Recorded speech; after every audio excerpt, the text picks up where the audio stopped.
warahmatullahi wabarakatuh.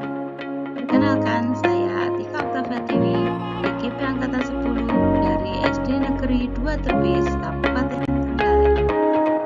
Pada kesempatan kali ini, saya akan memaparkan koneksi antar materi modul 2.1 pembelajaran berdiferensiasi.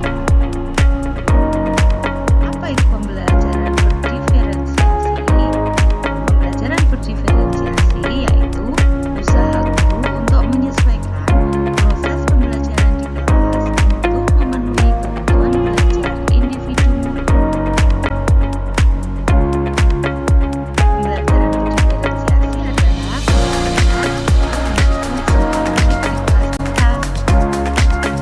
Ingat, semua anak itu unik, mereka mempunyai kelebihan dan kekurangan masing-masing. Begitu pula dengan minat, gaya belajar, kebiasaan, pola pikir, kemampuan literasi, dan lain-lain. Pasti berbeda, bukan? Nah, disinilah diperlukan usaha guru untuk dapat memenuhi kebutuhan belajar murid yang berbeda-beda, agar mereka merasa nyaman pada saat belajar di kelas, dan tentunya tujuan pembelajaran dapat tercapai.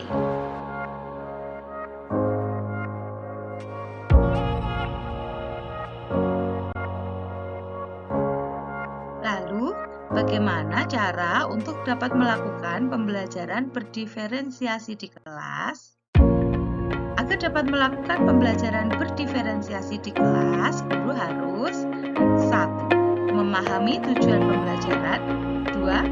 Mengetahui dan merespon kebutuhan murid, 3. Menciptakan lingkungan belajar yang mengundang murid untuk belajar, 4. Melakukan manajemen kelas yang efektif, 5. Melakukan penilaian yang berkelanjutan. Kemudian, berkaitan dengan kebutuhan belajar murid, guru harus memahami 3 aspek berikut. Yang pertama, kesiapan belajar atau readiness. Yang kedua, minat murid. Yang ketiga, profil belajar murid. Kesiapan belajar murid mengharuskan guru menilai pengetahuan awal dan menentukan apa yang telah murid ketahui dan di mana murid belajar.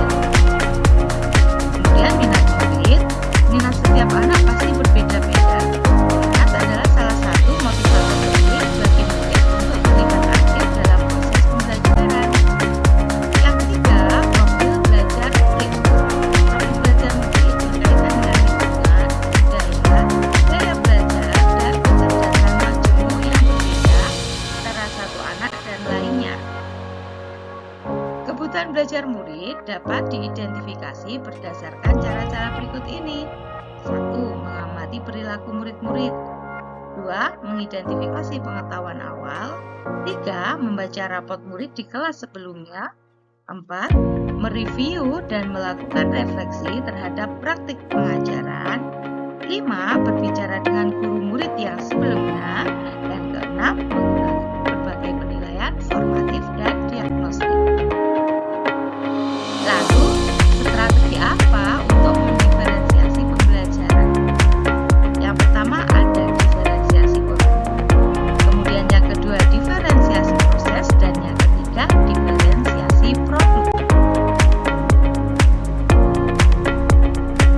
Diferensiasi konten berkaitan dengan apa yang kita ajarkan, seperti materi, konsep, atau keterampilan yang perlu dipelajari berdasarkan kurikulum. Mendiferensiasi konten bisa dilakukan dengan membedakan pengorganisasian atau format penyampaian yang dilakukan, mengubah atau menurunkan standar kurikulum. Nah, sedangkan diferensiasi proses adalah kegiatan yang memungkinkan murid memilih dan memahami atau memaknai konten dengan cara membedakan proses yang harus dijalani oleh setiap murid. Sedangkan diferensiasi produk adalah bukti yang menunjukkan apa yang telah murid pahami dengan cara membedakan atau memodifikasi produk sebagai hasil belajar murid, hasil latihan, penerapan, dan pengembangan apa yang telah dipelajari. Ada keterkaitan antara modul pembelajaran berdiferensiasi dengan modul-modul yang lain? Pastinya ada.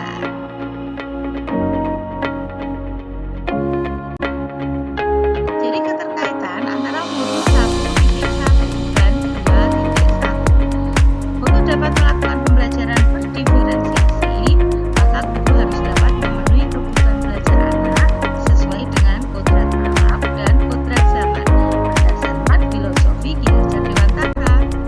Sedangkan keterkaitan antara modul 1.2 dan 2.1 yaitu dalam melakukan pembelajaran berdiferensiasi, seorang guru bergerak harus berpihak pada murid, reflektif, mandiri, kolaboratif, dan inovatif untuk menciptakan pembelajaran berdiferensiasi agar dapat memenuhi kebutuhan murid.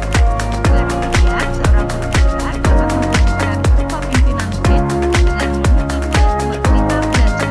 Hal ini dengan nilai dan peran guru bergerak. Sedangkan keterkaitan antara modul 1.3 dan 2.1 yaitu pembelajaran berdiferensiasi dapat menjadi salah satu strategi untuk mewujudkan visi guru penggerak yang berpihak pada murid. Keterkaitan antara modul 1.4 dan 2.1 yaitu dalam pelaksanaan pembelajaran berdiferensiasi antara guru dan murid harus ada kesepakatan kelas terlebih dahulu agar proses pembelajaran dapat berjalan dengan baik sesuai dengan nilai-nilai budaya positif. Demikian pemaparan koneksi antar materi modul 2.1.